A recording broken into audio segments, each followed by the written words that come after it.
मेरी मुक्ति नहीं। फिर गई, बाबा साधु जी, संत जी बताओ मेरे पति को मोक्ष कैसे मिलेगा? तो कहा इतने महीने तक आपको व्रत रखना पड़ेगा और उस व्रत को रखने के बाद इतना सामग्री आपको पूजन कराना पड़ेगा और इतनी सामग्री का आपको दान देना पड़ेगा। चंचुला देवी ने व्रत रखा। कहते हैं 2.5 वर्ष तक चंचुला देवी उस व्रत को करती रही।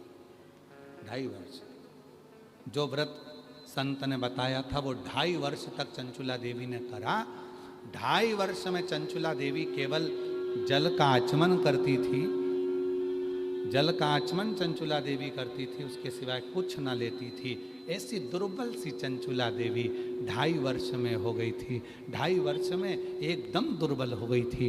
कुछ भी शरीर में नहीं था, केवल हार्ड शरीर में हड्डियां ही हड्डियां थी और ये चमड़ी थोड़ी सी चढ़ी हुई थी, मांस पूरा गल चुका था। चंचुला देवी एकदम दुर्बल हो गई थी, एकदम दुर्बल। पूरा व्रत कर लिया, दान कर लिया, पुण्य कर लिया, उपवास कर लिया, यज्ञ कर लिया।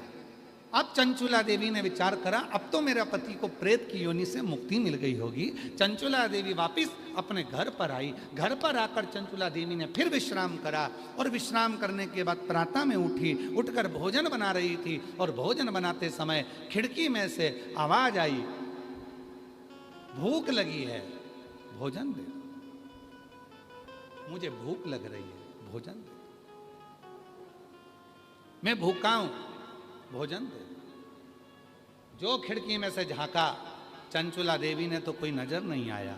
फिर भोजन बनाने बैठी तो फिर आवाज आई, मुझे भूख लगी है, भोजन दे दो। चंचुला देवी ने आवाज लगाकर कहा, मैं खिड़की में से झांकती हूं, कोई मुझे दिखता नहीं है। तुम कौन हो जो तुम भूख से व्याकुल हो और मुझसे भोजन मांग रहे हो?